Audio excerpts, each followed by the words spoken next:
श्री साई राम। साई प्रेम वाणी के हमारे आज के प्रसारण में आप सबका हार्दिक स्वागत है।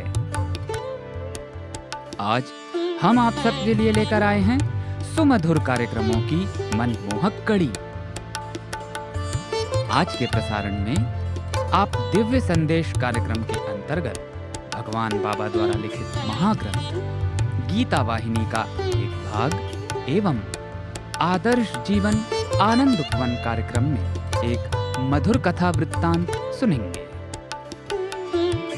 तो चलिए कार्यक्रम का शुभारंभ करते हैं।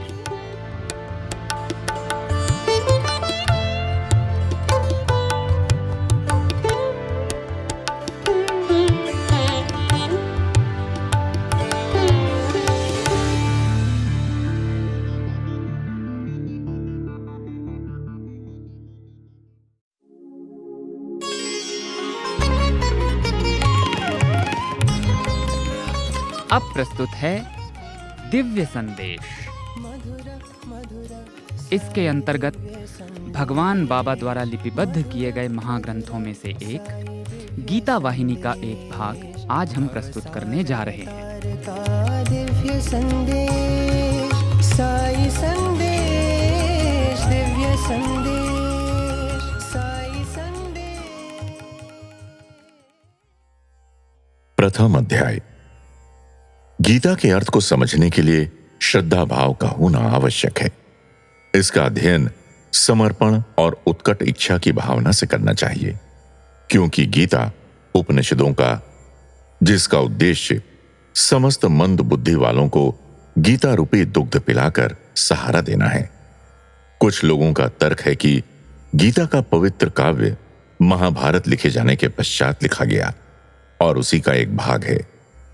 गीता की साहित्य रचना के बारे में चाहे कुछ भी कहा जाए, उसके सिद्धांत और उपदेश प्राचीन ही नहीं कालातीत हैं, इसमें कोई संदेह नहीं। चौथे अध्याय के पहले 3 श्लोकों में ऐसा उल्लेख है कि भगवान ने गीता का सर्वप्रथम उपदेश सूर्य को दिया, सूर्य से मनु को, मनु से इक्ष्वाकु को और फिर परंपरा अनुसार औरों को प्राप्त हुआ। इसलिए ये कालातीत है। गीता की रचना भूतकाल या वर्तमान काल के किसी अमुक निश्चित काल में हुई, ऐसा नहीं कहा जा सकता। आध्यात्मिक साधकों के लिए गीता आधारभूत अध्ययन ग्रंथ है, क्योंकि इसमें किसी अन्य विषय की अपेक्षा साधना और आध्यात्मिक स्थितियों को ही अधिक महत्व दिया गया है। प्रत्येक अध्याय में शांति और ऐक्य पाने की विधि और साधन बताए गए हैं। उन्नति के लिए तीव्र और दृढ़ आकांक्षा का परिणाम साधना है। साधक में उत्कट इच्छा होनी चाहिए, निराशा नहीं। उसमें धैर्य होना चाहिए और उसे सफलता पाने की शीघ्रता नहीं करनी चाहिए। स्वेच्छापूर्ण अपनाई गई बंधन की स्थिति से व्यक्ति को गीता रूपी नौका भवसागर से पार कराकर मुक्त करती है। बंधन मुक्तता मनुष्य का स्वभाव है। गीता उसे अंधकार से प्रकाश में, मलिनता से तेजस्विता की ओर ले जाती है। वह मनुष्य के लिए ऐसे अनुशासन और कर्तव्य बताती है जो जन्म मरण के क्रूर चक्र से बांधने वाली वासना, भावना और प्रवृत्तियों के दोष से मुक्त होते हैं। यथार्थ में तो मनुष्य इस कर्म क्षेत्र में केवल कार्य करने आता है, उन कार्यों का फल प्राप्त करने नहीं। गीता की शिक्षा का मुख्य उपदेश यही है। गीता सब वेदों के अर्थ का सार है। वेदों के पूर्व भाग में यज्ञ और यजन, इन बाह्य कर्मों का उल्लेख है। उपासना जैसी मानसिक अंतर्वर्ती क्रियाओं का उल्लेख बाद में आता है। इस प्रकार एक शुद्ध और सुलझे हुए मन को ज्ञान योग समझाया गया है। कैसा भी कोई व्यक्ति हो, कितना भी अपूर्व विद्वान हो, भ्रम से बच नहीं सकता। इसलिए वह शोकग्रस्त होता है और उसके सब कार्य रुक जाते हैं। अर्जुन, जो कि एक महान पराक्रमी योद्धा था, महान त्याग की जिसमें क्षमता थी और जो अपूर्व ज्ञानी था, युद्ध की अनिवार्यता को देखकर भ्रमित हो जाता है और शोकाकुल होने से उसके सब कार्य रुक जाते हैं। वह स्वयं को शरीर समझ भ्रम में उलझ गया और दोनों को एक समझने लगा। आत्मा पर जिसको संसार के अनित्य व परिवर्तनशील गुण स्पर्श भी नहीं कर सकते, वह असत्यता और क्षण भंगुरता के गुणों का अध्यारोपण करने लगा। ऐसे भ्रम को वो सत्य समझकर ऐसी असत्य धारणा के परिणाम स्वरूप किए गए अपने कार्यों को वह कर्तव्य और आत्मधर्म समझ बैठा। ये करुण कथा अर्जुन की ही नहीं, मानव मात्र की है। इसलिए गीता का महत्व सर्वव्यापक और स्थायी है। गीता का अध्ययन करना भ्रम के सागर को पार करने की कला प्राप्त करना है। ये भगवान कृष्ण की साक्षात वाणी है। करोड़ों लोगों को इससे सांत्वना और मुक्ति मिली है। यही इसकी दिव्य उत्पत्ति स्थान का प्रमाण है। अल्प दिव्यता वाले किसी भी महापुरुष द्वारा गीता का उपदेश दिया गया होता तो इसकी दिव्यता इस प्रकार प्रत्यक्ष प्रमाणित न होती। गीता के आरंभ और अंत से ही उसके विषय की व्याख्या के बारे में स्पष्ट पता चल जाता है। प्रथम श्लोक धर्म क्षेत्रे कुरुक्षेत्रे में प्रथम शब्द धर्म ही है।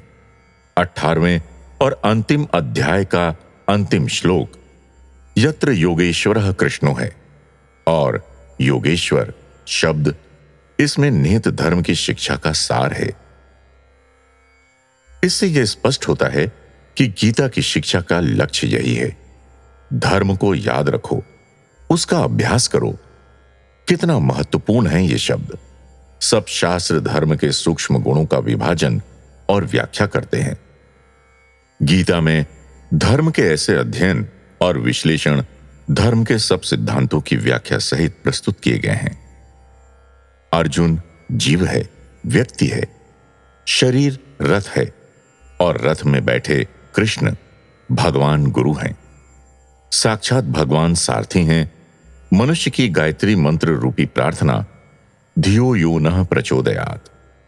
हे भगवान, मेरी विवेक बुद्धि जागृत करो, मुझे मार्ग दिखाओ। इसका गीता द्वारा उत्तर देने वाले, बुद्धि का संचालन करने वाले उसके प्रेरक ब्रह्म हैं।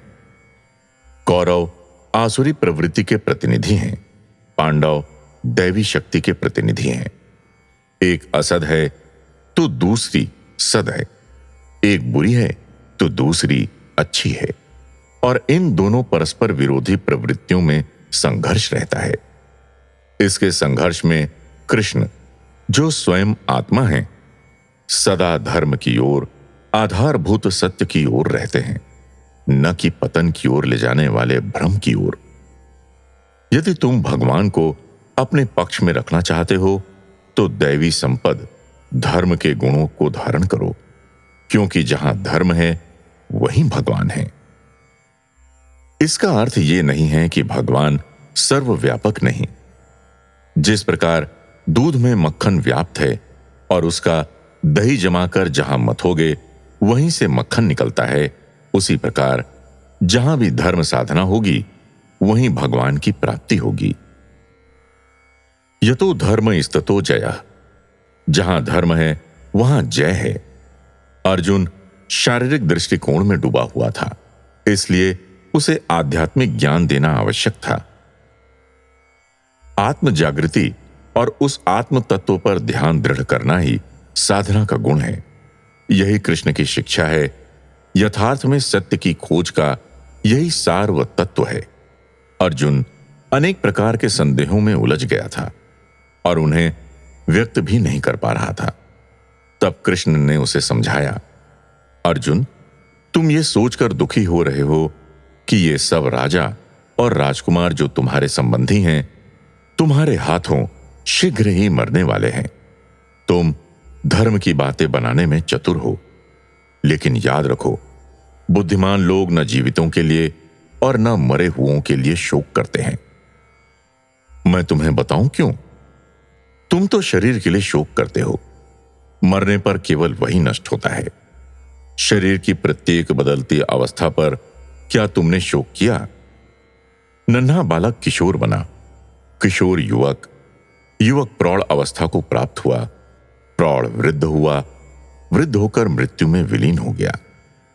शरीर इतनी बार परिवर्तित हुआ, लेकिन तुमने तब शोक नहीं किया। फिर इस परिवर्तन के लिए अब क्यों रोते हो?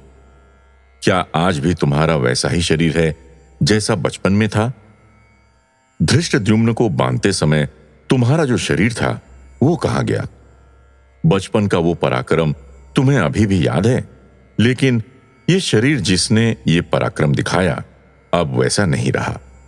इसलिए तुम्हारा शरीर कितना भी बदल जाए, आत्मा और सच्चे ज्ञान की महत्ता अमर रहती है। ऐसे ज्ञान में दृढ़तापूर्वक प्रतिष्ठित होना ही ज्ञानी के लक्षण है। कृष्ण बोले, तुम मुझसे पूछोगे कि जिन शरीरों के साथ इतने वर्ष काटे और जीवन बिताया, वो इस प्रकार दृष्टि से उझल हो जाए तो क्या दुख नहीं होगा? यदि इस प्रकार शोक करना उचित माना भी जाए तो कितने शरीरों के लिए तुम्हें शोक करना होगा? इस पर तुमने कभी सोचा? हर्ष और शोक रात और दिन की तरह हैं, उन्हें सहना ही होगा, उनको पार करना ही होगा। तुम न चाहो तब भी उनका होना रुकेगा नहीं, और यदि तुम इच्छा करोगे तो भी फिर से वो घटित नहीं होंगे।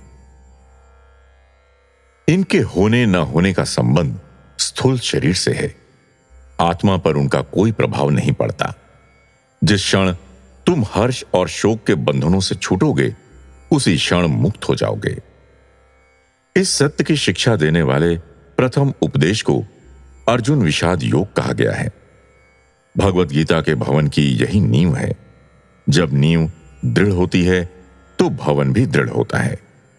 5000 वर्ष से इस नींव पर गीता अचल है और अडिग खड़ी है। इससे तुम्हें अनुमान होगा कि जिस नींव पर गीता प्रतिष्ठित है वह कितने सुदृढ़ है, और ऐसी नींव बनाने वाला स्वयं कितना बुद्धिमान होगा। तुमने इसे विषाद कहा है, लेकिन वह विषाद बहुत लाभदायक था। यह कोई साधारण साहसहीनता की बात नहीं थी, क्योंकि इसके द्वारा अर्जुन की निष्ठा और दृढ़ता की परीक्षा हुई। इसी के कारण उसने अनन्य भाव से भगवान की शरण ली।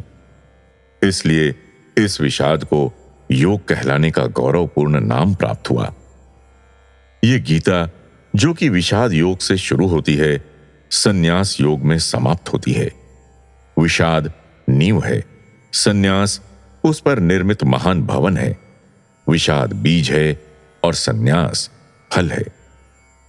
प्रश्न उठ सकता है कि अर्जुन को कैसे इतना शुद्ध स्वभाव वाला माना जाए, जितना कि गीता ज्ञान प्राप्ति के लिए आवश्यक है।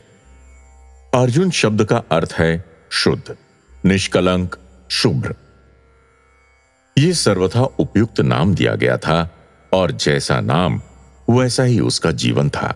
इसलिए उसे भगवान श्री कृष्ण का साक्षात सानिध्य मिला। यही कारण था जिससे वो संसार को गीता ज्ञान पारितोषिक देने वाला निमित्त बना। कृष्ण ने योग शब्द का उपयोग गीता में कई बार किया है। योगाभ्यास में जीव की जो अवस्था रहती है उसका वर्णन भी किया, लेकिन फिर भी जिन्होंने गीता का अध्ययन किया है उनके मन में एक शंका उठना संभव है कि साधारणतया योग के प्रचलित अर्थ और कृष्ण के योग शब्द के प्रयोग में भिन्नता है। कुछ जगह तो कृष्ण ने वैराग्य को उत्तम बताया, और दूसरी जगह उन्होंने कहा कि श्रेष्ठ मुक्ति उपासना द्वारा ही प्राप्त होती है। आध्यात्मिक आनंद की प्राप्ति के विविध उपाय भी उन्होंने बताए। 8वें अध्याय में राजयोग के बारे में भी उपदेश दिया है, लेकिन इससे यह कहना कि गीता राजयोग की शिक्षा देने वाली पुस्तक है अनुचित ही होगा।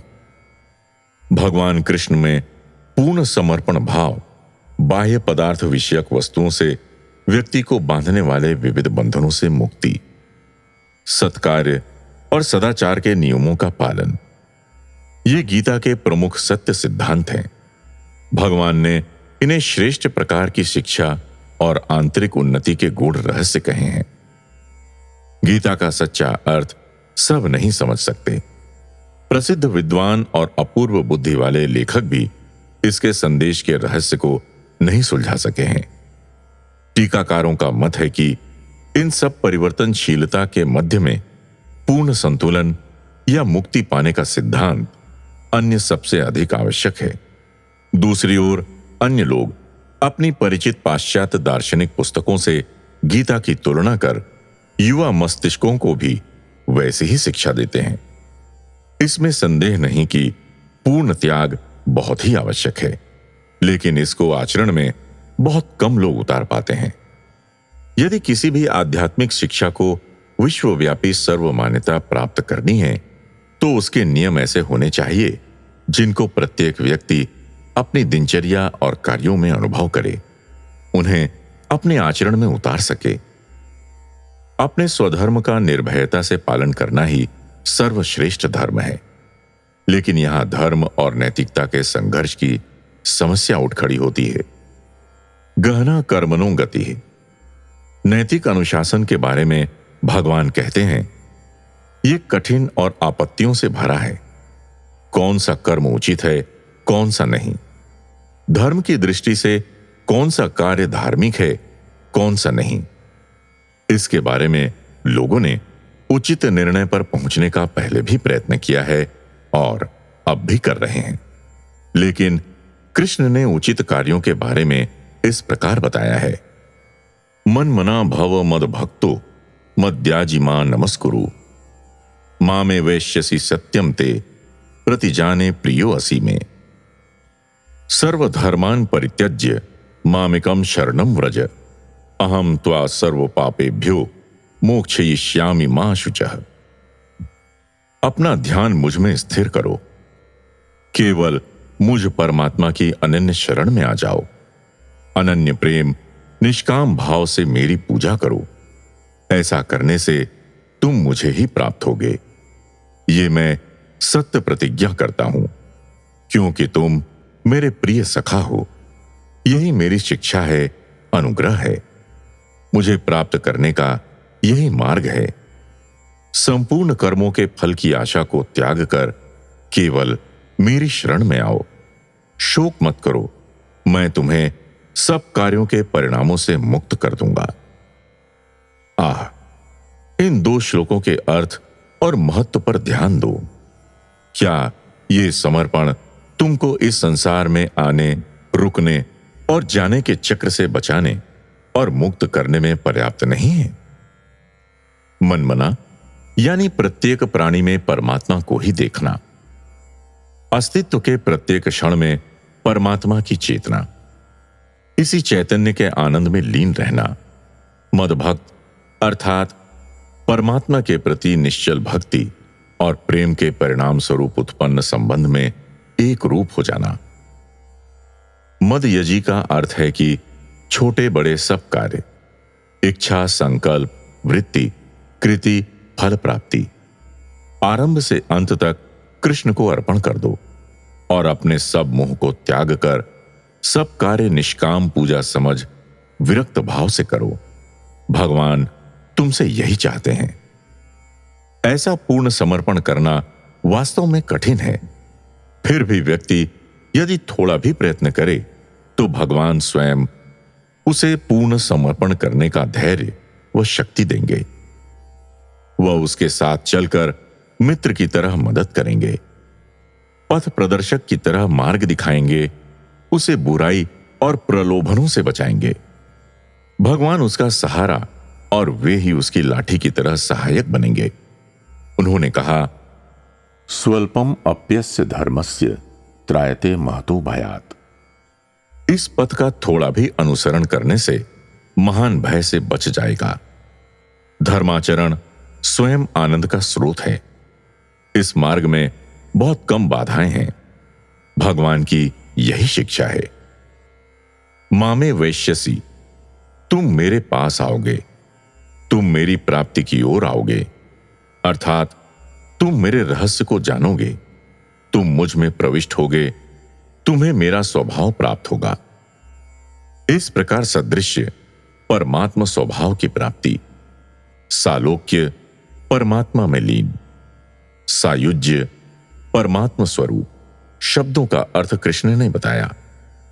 जब व्यक्ति प्रत्येक में परमात्मा को देखने की अवस्था प्राप्त कर लेता है, जब ज्ञान का प्रत्येक साधन उसी एक परमात्मा का अनुभव कराता है, वही दिखता है, सुनाई देता है, रस, गंध, स्पर्श में भी परमात्मा का ही अनुभव होता है, तब ऐसा व्यक्ति परमात्मा के शरीर का एक हिस्सा बन जाता है।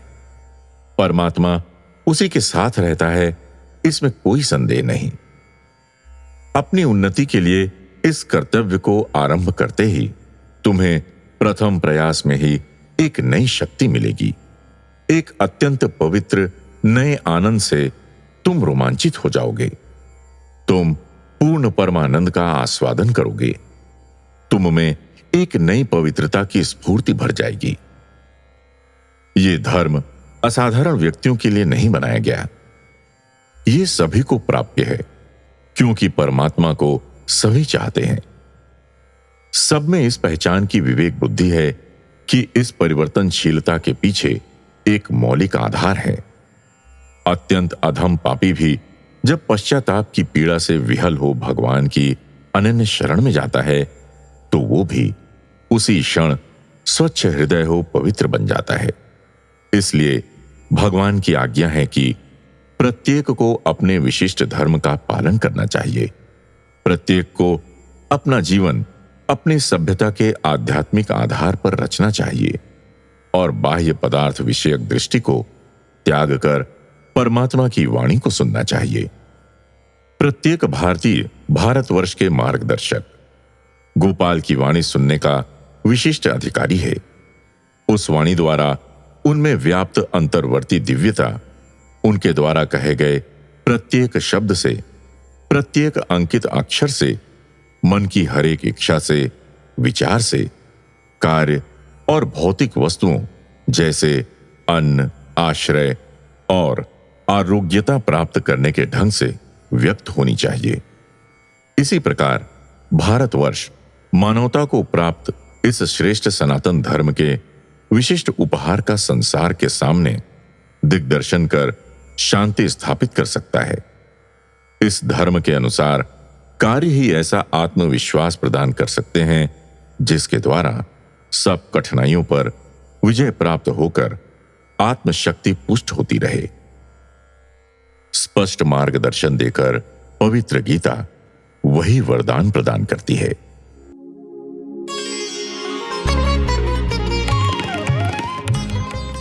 अभी आप सुन रहे थे दिव्य संदेश।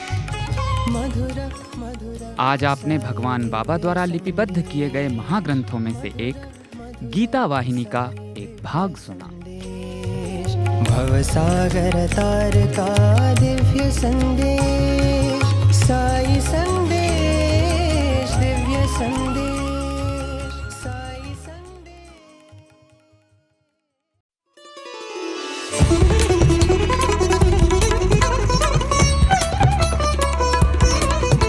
आप सुन रहे हैं रेडियो साईं प्रशांति निलयम से हिंदी प्रसारण साईं प्रेम वाणी।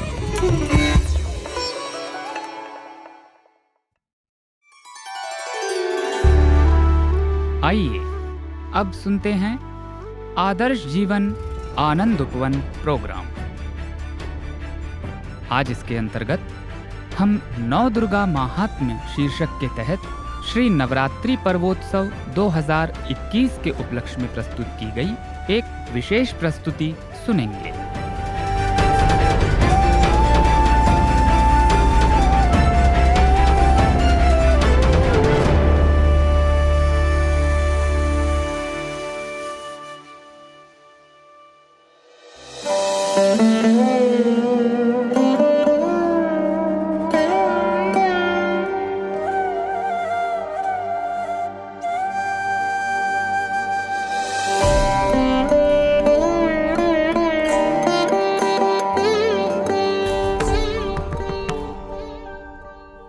नवरात्रि के चौथे दिन मां कूष्मांडा की पूजा की जाती है। मां दुर्गा के इस अलौकिक रूप के पीछे बहुत ही सुंदर कथा है। कहते हैं कि एक बार संपूर्ण सृष्टि में भयानक अंधेरा छा गया। चारों ओर अंधकार ही अंधकार था। तब संपूर्ण ब्रह्मांड की उत्पत्ति हेतु मां दुर्गा ने देवी कूष्मांडा का अवतार धारण किया। मां ने अपनी मंद मंद और पुष्प समान कोमल मनमोहक मुस्कान कुछ इस तरह बिखेरी कि संपूर्ण ब्रह्मांड की उत्पत्ति उन्होंने अपने उदर में उस अंड रूपी सृष्टि के द्वारा की। इसीलिए मां दुर्गा के इस अवतार का नाम कूष्मांडा रखा गया। कूष्मांडा 2 शब्दों से बना है। कूष्म, जिसका अर्थ है फूलों के समान मुस्कान, और अंड का अर्थ है ब्रह्मांड। तो इसका अर्थ यह हुआ कि जो अपनी सुंदर सी मुस्कान की शक्ति से ब्रह्मांड की रचना कर सकें, उन्हें मां कूष्मांडा कहा जाता है। मां कूष्मांडा का वासस्थल सूर्यलोक है, क्योंकि केवल मां कूष्मांडा ही सूर्य के तेज और प्रताप को अपनी शीतल मुस्कान से नियंत्रण में कर सकती हैं। और यही कारण है कि मां के मुखमंडल की आभा सूर्य की भांति तेजस्वी है। चूंकि मां कूष्मांडा ने ब्रह्मांड की रचना की, इसीलिए इस सृष्टि के कण कण में ही उनका वास है। सभी जीव जंतु और सभी प्राणियों में जो प्राण रूपी तत्व है, वो मां की परम शक्ति का अंश है। मां और उनके बच्चों की एकता इसी प्राण रूपी तत्व से जुड़ी हुई है। इसीलिए हमें सदैव मां कूष्मांडा की आराधना और ध्यान अवश्य करना चाहिए। मां की कृपा से ही हम सभी इस जीवन को जी रहे हैं। हम सभी को मां कूष्मांडा के प्रति अपने प्रेम और आभार को व्यक्त करने के लिए उनकी उपासना करनी चाहिए।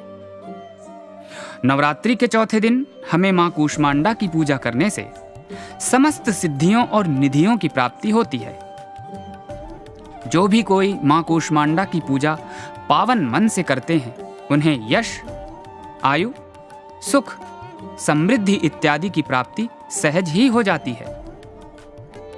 मां का ये स्वरूप अष्टभुजाधारी है, जिसमें कमंडल, कमल पुष्प, धनुष, बाण, अमृत कलश, गदा, चक्र इत्यादि हैं। और 8वें हाथ में एक जपमाला है। मां कूष्मांडा का वाहन सिंह है। साधक मां दुर्गा के इस रूप का ध्यान अनाहत चक्र में केंद्रित करते हैं। मां कूष्मांडा को इस दिन दही, हलवा, फल और सूखे मेवे नैवेद्य के रूप में अर्पित किए जाते हैं। सांसारिक और आध्यात्मिक दोनों मार्गों के भक्तों को जगत जननी मां कूष्मांडा की भक्ति अवश्य करनी चाहिए। मां कूष्मांडा को प्रसन्न करने के लिए इस श्लोक का जप करना चाहिए।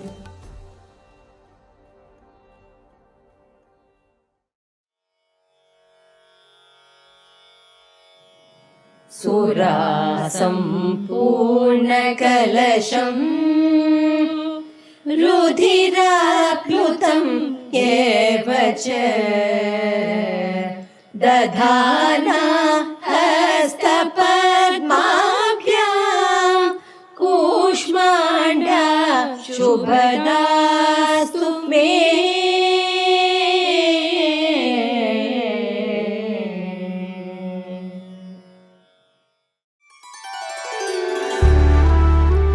आदर्श जीवन आनंद उपवन प्रोग्राम के तहत अभी आप सुन रहे थे नौ दुर्गा महात्म्य शीर्षक के तहत श्री नवरात्रि पर्वोत्सव 2021 के उपलक्ष्य में प्रस्तुत की गई एक विशेष प्रस्तुति।